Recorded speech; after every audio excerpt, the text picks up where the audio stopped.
சாந்தி. அவ்யக்த முரளி 23/3/1981. முரளியின் சாரம்: முதல் வகுப்பு அல்லது குளிர்சாதன வகுப்பில் செல்வதற்கான சுலபமான வழி. இன்று பாப்தாதா அனைத்து குழந்தைகளின் முகத்தில் விசேஷமாக ஒரு விஷயத்தை பார்த்து கொண்டிருக்கிறார்கள். அது எந்த விஷயம்? ஒவ்வொருவரின் முகத்தில் தூய்மையின் அழகு எந்தளவு வந்திருக்கிறது, அதாவது மகான் தன்மையின் ஜொலிப்பு எந்தளவு தென்படுகிறது. எப்படி உடலின் அழகில் நெற்றி, கண்கள், முகம் ஆகிய அனைத்தையும் பார்க்கிறார்கள், அதேபோல் தூய்மையின் அழகில் பாப்தாதா நெற்றியில் எண்ணத்தின் ரேகைகளை, அதாவது நினைவின் சக்தி, கண்களில் ஆத்மீக உள்ளுணர்வின் பார்வை, வாயில் மகான் ஆத்மா ஆவதின் குஷியின் புன்முறுவல், வார்த்தைகளில் எப்பொழுதும் மகானாகி மகான் ஆக்குவதற்கான வார்த்தைகள், தலைமேல் தூய்மையின் அடையாளமாக ஒளியின் கிரீடம். அந்த மாதிரி ஒவ்வொருவரின் பிரகாசமாக இருக்கும் முகத்தை பாப்தாதா பார்த்து கொண்டிருந்தார்கள். இன்று வதனத்தில் தூய்மையின் போட்டி இருந்தது. இன்று அனைவரின் வரிசை எண் எதுவாக இருக்கும்? இதை தெரிந்திருக்கிறீர்களா? முதலாவது, இரண்டாவது, மூன்றாவது பரிசு உள்ளது. இதில் உங்கள் அனைவருக்கும் எந்த பரிசு கிடைத்திருக்கிறது? யாருடைய மேற்கூறிய 5 விஷயங்களுமே முழுமையாக இருக்குமோ அவர்களே முதல் பரிசுக்குரியவர் ஆகிறார். 1. ஒளியின் கிரீடம். அந்த கிரீடத்திலும் கூட யாருடைய கிரீடம் முழுமையான வட்ட வடிவத்தில் இருக்கிறதோ, எப்படி சந்திரனுக்கும் முழுமையான வட்ட வடிவம் இருக்கும், சில நாட்களில் அரைகுறையாக இருக்கும். அதேபோல் சிலருடையது பாதியாக இருந்தது, சிலருடையது முழுமையாக இருந்தது, மேலும் சிலருடையது 1 கோடு அளவில் இருந்தது. அதை பெயரளவில் இருந்தது என்று கூறுவோம். அப்படி முதல் வரிசை எண், அதாவது முதல் பரிசு பெறுபவர் முழுமையான ஒளியின் கிரீடம் அணிந்தவராக இருப்பார். இரண்டாவது, எப்படி நெற்றியில் திலகம் மின்னுகிறது, அதேபோல் சகோதரன் சகோதரன் என்ற நினைவு, அதாவது ஆத்மீக நினைவின் அடையாளம் நெற்றியின் நடுவில் புள்ளி மின்னிக் கொண்டிருந்தது. மூன்றாவது, கண்களில் ஆன்மீகத்தின் ஜொலிப்பு, ஆன்மீக பார்வை, உடலை பார்த்தும் பார்க்காமல் ஆத்மாக்களை பார்க்கும் பயிற்சியின் ஜொலிப்பு இருந்தது. ஆன்மீக அன்பின் பொலிவு இருந்தது. உதடுகளில் பிரபுவிடமிருந்து கிடைத்த பிராப்தி, ஆத்மா மற்றும் பரமாத்மாவின் மகான் சந்திப்பின் மற்றும் அனைத்து பிராப்திகளின் புன்சிரிப்பு இருந்தது. முகத்தில் தாய், தந்தை மற்றும் உயர்ந்த பரிவாரத்திலிருந்து விடுபட்டு சென்று ஒரு கல்பத்திற்கு பிறகு சந்திக்கும் சுகத்தால் சிவந்திருந்தது. தந்தையும் சிவப்பு, லால், ஆத்மாவும் சிவப்பு, வீடும் சிவப்பு மற்றும் தந்தையின் குழந்தையாக ஆகியிருக்கிறீர்கள் என்றால் செல்ல குழந்தையாகிவிட்டீர்கள், லால். அப்படி எத்தனை விதமான சிவப்புகள் ஆகிவிட்டன! அப்படி 5 ரேகைகளும் சம்பூர்ண சொரூபம் உடையவர்கள் முதல் பரிசில் இருக்கிறார்கள். இப்பொழுது இந்த அடிப்படையில் யோசித்து பாருங்கள். முதல் பரிசு 100%, 5 ரேகைகளிலுமே இருக்கிறது. இரண்டாவது பரிசு பெறுபவர்கள் 70% மற்றும் மூன்றாவது பரிசு பெறுபவர்கள் 30%. நீங்கள் யாராக இருக்கிறீர்கள் என்று இப்பொழுது கூறுங்கள். இரண்டாவது பரிசு பெறுபவர்களிலும் வரிசை கிரமமானவர்கள் பெரும்பான்மையானோர் இருந்தார்கள். முதல் மற்றும் மூன்றாவது பரிசில் குறைவாக இருந்தார்கள். 30லிருந்து 50க்குள் பெரும்பான்மையானோர் இருந்தனர். அவரையும் இரண்டாவது என்று கூறுவோம், ஆனால் பின்னால் இருக்கிறார். முதல் வகுப்பைச் சேர்ந்தவர்களிலும் 2 விதமானவர்கள் இருந்தார்கள். 1, பிறந்ததிலிருந்தே தூய்மையின் அழகின் 5 அடையாளங்களையும் பிறப்பின் உரிமையின் ரூபத்தில் பெற்றிருந்தார்கள். பிராப்தி செய்ய வேண்டியதாக இருக்கவில்லை, ஆனால் பிராப்தி செய்திருந்தார்கள். அவர்களுடைய முகத்தில் தூய்மையின்மையின் ஞானத்தின் ரேகைகள் இருக்கவில்லை. இயற்கையான சமஸ்காரம், இயற்கையான வாழ்க்கை. சமஸ்காரத்தை மாற்றுவதற்கான உழைப்பு தேவையில்லை. என்ன அளவில் கூட, கனவில் கூட தூய்மையின்மையின் தாக்குதல் இல்லை. அதாவது தூய்மையின் அழகில் சிறிதளவு நுண்ணிய கரை கூட இல்லை. இரண்டாவது, பிறந்ததிலிருந்தே ஞானத்தின் ஒளி மற்றும் சக்தியின் ஆதாரத்தில் எப்பொழுதும் தூய்மையின் அழகு உடையவர்கள். வித்தியாசம் என்னவென்றால், முதலில் கூறியவர்களின் கடைசி ஜென்மத்தில் முந்தைய ஜென்மங்களின் சமஸ்காரங்களின் கரையும் இருக்கவில்லை. எனவே முந்தைய ஜென்மங்களின் சமஸ்காரங்களை அழிப்பதற்கான உழைப்பின் ரேகை இல்லை. முந்தைய ஜென்மத்தின் சுமை ஆத்மாவில் இருக்கிறது என்ற ஞானம் இருக்கிறது. ஆனால் 84வது ஜென்மத்திற்கு முந்தைய ஜென்மத்தில் நாடகத்தின் அனுசாரம் தூய்மையின்மையின் எண்ணத்தின் அனுபவம் இல்லை. எனவே இதுவும் லிஃப்டின் கிஃப்டாக கிடைத்திருக்கிறது. எனவே இயற்கையான சமஸ்காரத்தின் ரூபத்தில் சஹஜ மகானாத்மா. எப்படி சஹஜ யோகி, அதே போன்று சஹஜ தூய்மையான ஆத்மா. பி ஹோலி, அதாவது தூய்மை ஆகுங்கள் என்றல்ல, அவர் தூய்மையாகவே தான் இருக்கிறார். அவர்களுக்காக இந்த ஸ்லோகன் இல்லை. அவர்கள் ஏற்கனவே தூய்மையில் தயாராகி வந்திருப்பவர்கள். முதல் பரிசிலும் நம்பர் 1, அதாவது குளிர்சாதன வகுப்பை சேர்ந்தவர் என்று புரிந்து கொள்ளுங்கள். பிறகு முதல் வகுப்பு, அவர்களிடம் சிறிதளவு வித்தியாசம் இருக்கும். இயற்கையான சமஸ்காரம் இல்லை, சமஸ்காரத்தை உருவாக்க வேண்டியதாக இருக்கும். அதாவது மர்ஜீவா ஜென்மத்தின் தொடக்கத்தில் ஞானத்தின் ஆதாரத்தில் கவனம் வைக்க வேண்டியதாக இருந்தது. முயற்சி செய்வதின் ரேகைகள் சிறிதளவு ஜென்மத்தின் தொடக்கத்தில் தென்படுகிறது. இப்பொழுதில்லை. முதலில் ஆதி காலத்தின் விஷயம். குளிர்சாதன வகுப்பு என்றால் ஏற்கனவே தயாராகி வந்தவர்கள் மற்றும் முதல் வகுப்பை சேர்ந்தவர்கள் தொடக்கத்தில் தன்னை உருவாக்கினார்கள். அதிலேயும் முயற்சியும் சகஜமாக செய்தார்கள். சகஜ முயற்சி, தீவிர முயற்சி, சக்திசாலியான முயற்சி. ஆனால் முயற்சியின் ரேகை என்பது இருக்கத்தான் செய்தது. இது தூய்மையின் விஷயத்தை பேசிக்கொண்டிருக்கிறோம். தூய்மையின் பாடத்தில் அவர்கள் ஏற்கனவே தயாராகி வந்தவர்கள். மேலும் இவர்கள் அதற்கான முயற்சி செய்தவர்கள். மற்றபடி முழுமையான அனைத்து பாடங்களின் விஷயம் வேறு. அது ஒரு பாடத்தின் விஷயம். அவர்கள் 8 ரத்தினங்களின் மாலை மற்றும் இவர்கள் 100இல் வரும் முதல் எண். 3ஆம் வகுப்பை இந்திய அரசாங்கமும் அகற்றிவிட்டது. 3ஆம் வகுப்பை சேர்ந்தவர்களோ சத்தியுகத்தின் முதலில் வரும் பெயர் பெற்ற பிரஜைகள். இவர்கள் ராஜ குடும்பத்தின் சம்பந்தத்தில் எப்பொழுதும் இருப்பார்கள். மாளிகையின் உள்ளே இருக்கும் பிரஜைகளாக இருப்பார்கள். மாளிகைக்கு வெளியே இருப்பவர்கள் அல்ல, உள்ளே இருப்பவர்களின் தொடர்பு மிகவும் நெருக்கமானதாக இருக்கும். ஆனால் பதவியில் பின்னுக்கு இருப்பார்கள். லட்சியமே குளிர்சாதன வகுப்பிற்கானது தான் இல்லையா? முதல் வகுப்பிற்கான வித்தியாசம் மூலம் 2ஆம் வகுப்பை பற்றி புரிந்து கொண்டிருப்பீர்கள். 2ஆம் வகுப்பிலிருந்து முதல் வகுப்பு மற்றும் குளிர்சாதன வகுப்பிற்கு செல்வதற்கு சகஜமான சாதனம் இருக்கிறது. ஒரே ஒரு எண்ணத்திற்கான சாதனம் மட்டும்தான். அந்த ஒரு எண்ணம், நான் இயற்கையாகவே தூய்மையான ஆத்மாவாகவே இருக்கிறேன். இயற்கையான சொரூபம் தூய்மையற்றதாக இருக்கவில்லை தான் இல்லையா? அனாதி மற்றும் ஆதி 2 காலங்களில் உண்மையான சொரூபம் தூய்மையாக இருந்தது. தூய்மையின்மையோ போலியானது, உண்மை கிடையாது, சூத்திரர்களால் கொடுக்கப்பட்டது. சூத்திரர்களின் பொருளை பிராமணர்கள் எப்படி உபயோகிக்க முடியும்? எனவே நான் அனாதி ஆதி உண்மையான ரூபத்தில் தூய்மையான ஆத்மாவேன் என்ற இந்த எண்ணத்தை மட்டும் வையுங்கள். யாரையாவது பார்த்தீர்கள் என்றாலும் கூட அவரையும் ஆதி அனாதி உண்மையான ரூபத்தில் பாருங்கள். தன்னுடையதையும் மற்றவர்களுடையதையும் அந்த மாதிரி பாருங்கள். உண்மையை உணருங்கள். சிகப்பு கண்ணாடியை அணிந்து கொள்ளுங்கள். இந்த கண்ணாடி அல்ல, நினைவு என்ற கண்ணாடி. நானும் சிகப்பு, அதுவும் சிகப்பு, தந்தையும் சிகப்பு. அப்படி சிகப்பு கண்ணாடி ஆகிவிட்டதில்லையா? பிறகு செங்கோட்டையின் மேல் கொடியை பறக்க விடுவோம். இப்பொழுது மைதானம் வரை அடியெடுத்து வைத்திருக்கிறீர்கள். இப்பொழுது அரசாங்கத்தின் பார்வை வரை வந்திருக்கிறீர்கள். பிறகு பார்வைக்கு பிறகு இதயம் வரை வந்து விடுவீர்கள். அனைவரின் இதயத்திலும் இருக்கிறதென்றால் இதுதான் என்ற வார்த்தைகள் வெளியாகும். இப்பொழுது இது மிகப்பெரிய இயக்கம், பெரிய காரியம் செய்கிறார்கள். இது ஒன்றும் சாதாரண இயக்கம் அல்ல.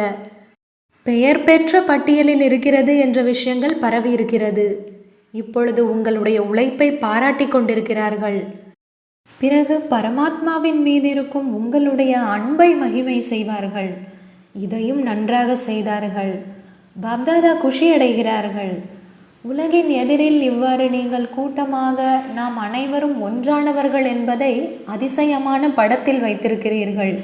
இதனுடைய கொடியையும் பறக்க விட்டிருக்கிறீர்கள். மனிதர்கள் இந்த பிரம்மா குமாரிகளின் இயக்கம் இல்லாமல் போய்விடும், எவ்வளவு காலம்தான் இயங்க முடியும் என்று நினைத்திருந்தார்கள். ஆனால் உங்கள் ஒற்றுமையின் வரைபடம் அநேக சாதனங்கள் மூலமாக, அதாவது வானொலி, தொலைக்காட்சி, செய்தித்தாட்கள், தலைவர்கள், இவர்கள் அனைவரின் தொடர்பு மூலமாக பிரம்மா குமாரிகள் முன்னேறும் கலையில் அமரர்களாக இருக்கிறீர்கள். போய்விடுபவர்கள் அல்ல, ஆனால் அனைவரையும் அழைத்து செல்பவர்கள் என்ற விஷயம் பரவியது. பல பேர் இதற்காக தன்னுடைய உடல், மனம், செல்வத்தை ஈடுபடுத்தினார்கள். உலகின் மூலை மூலைகளில் உள்ள பிராமணர்கள் தமது பாவனையின் அஸ்திவாரம் போடும் நிகழ்ச்சி நடந்து முடிந்துவிட்டது. தன்னுடைய ராஜ்யத்தின் வேரை உறுதியாக்கினீர்கள். எனவே கொஞ்சம் பழம் உருவானது, இன்னும் உருவாகும். அனைத்து பழங்களும் ஒரே நேரத்தில் உருவாகாது. புகார்களிலிருந்து தப்பித்து கொண்டீர்கள். வெளிப்படையான மேடையில் எங்கே வருகிறீர்கள் என்று யாரும் உங்கள் மீது புகார் கூற முடியாது. செங்கோட்டை வரை சென்றடைந்தீர்கள் என்றால் புகார்கள் முடிவடைந்தது. அவர்களுடைய பலகீனம் இருந்தது, உங்கள் மேல் உள்ள புகாராக இருக்கவில்லை. எனவே வெற்றி அடைந்தவராக இருக்கிறீர்கள். மேலும் எப்பொழுதுமே இருப்பீர்கள். இன்னும் வரும் நாட்களில் வேறு புது திட்டம் உருவாகும். செலவை பற்றி யோசிக்காதீர்கள். என்ன செலவு செய்திருக்கிறீர்கள்? 10 பைசா தான் கொடுத்திருக்கிறீர்கள். மனிதர்களோ பொழுதுபோக்கிற்காக, குரூப்பாக நிகழ்ச்சி செய்வதற்கான செலவிற்காக எவ்வளவு சேமிக்கிறார்கள் மற்றும் செலவு செய்கிறார்கள்? உங்கள் அனைவருக்குமோ 10 பைசா அல்லது 10 ரூபாயில் வேலை முடிந்துவிட்டது. இவ்வளவு பெரிய பரிவாரத்தை பார்ப்பது மற்றும் சந்திப்பது, இதுவும் அன்பின் நிரூபணத்தை பார்த்தோம். ஒற்றுமையின் நறுமணம், ஊக்கம், உற்சாகம் மற்றும் கண்டுபிடிப்பின் நறுமணம் நாலாபுறங்களிலும் நன்றாக பரவியது. பாப்தாதாவின் வதனம் வரை வந்து சேர்ந்தது. இப்பொழுது ஒரே ஒரு நறுமணம் மட்டும் மீதம் இருக்கிறது. அது எது? பகவானின் குழந்தைகள் என்ற இந்த நறுமணம் இன்னும் மீதம் இருக்கிறது. மகானாத்மாக்கள் என்ற இந்த நிலை வரை வந்து சேர்ந்திருக்கிறீர்கள். ஆத்மீக அணுகுண்டை போட்டிருக்கிறீர்கள். ஆனால் பரமாத்மா குண்டை போடவில்லை. தந்தை வந்திருக்கிறார். இவர்கள் தந்தையின் குழந்தைகள் மற்றும் துணைவர்கள் என்ற இந்த கடைசி கொடியை பறக்கவிட வேண்டும். சொற்பொழிவுகள் மூலமாக, காட்சியரங்கங்களில் ஒளிபெருக்கி மூலமாகவோ செய்தி கொடுத்திருக்கிறீர்கள். ஆனால் இப்பொழுது அனைவரின் இதயம் வரை செய்தி சென்றடைய வேண்டும். இப்பொழுது என்ன செய்ய வேண்டும் என்று புரிந்ததா? அந்த நாளும் வந்துவிடும். வெளிநாட்டிலிருந்து அந்த மாதிரி விசேஷ நபரை அழைத்து வருவார்கள் என்று கூறியிருந்தோம் இல்லையா? அந்த சலசலப்பு ஏற்படும். அனைவரும் முதல் வகுப்பு தூய்மையின் அழகில் வந்துவிட வேண்டும். 2ஆம் வகுப்பு அகன்றுவிட வேண்டும். அந்த நாளும் வெகு தொலைவில் இல்லை. 2ஆம் வகுப்பை சேர்ந்தவர்களை அழகு நிறைந்தவர்களாக ஆக்குவதற்காக கடும் உழைப்பு என்ற அலங்காரம் செய்ய வேண்டும்.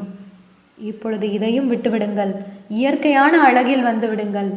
எப்படி தேவதைகளின் சமஸ்காரத்தில் தூய்மையின்மை என்பது தெரியாமல் இருந்தது, அதையே இயற்கையான சமஸ்காரமாக ஆக்கினீர்கள் என்றால் உலகின் எதிரில் தூய்மையின் அழகின் ஆன்மீக கவர்ச்சியின் சொரூபமாகிவிடும்.